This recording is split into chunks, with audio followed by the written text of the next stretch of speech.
Product: microcomponents of low-temperature refrigerators. Material: SUS 304 stainless steel. Machine: TC3380. Let's take a look at the machining process. First, the technician starts by setting up the equipment.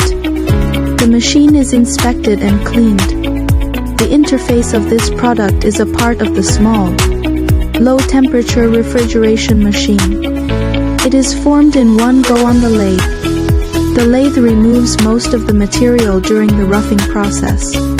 After roughing, the finishing process achieves the final dimensional accuracy and surface finish.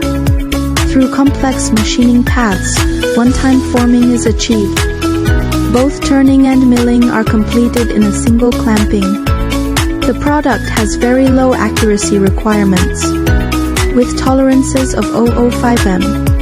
After machining, we remove any burrs and sharp edges generated during the process.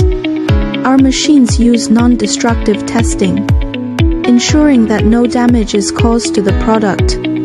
The surface finish is particularly high, with customers requiring RAO 0.8, but we can achieve RAO 0.4. Wow!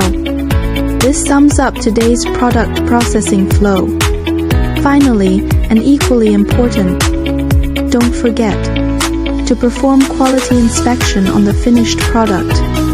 Thank you for watching, and we'll see you next time.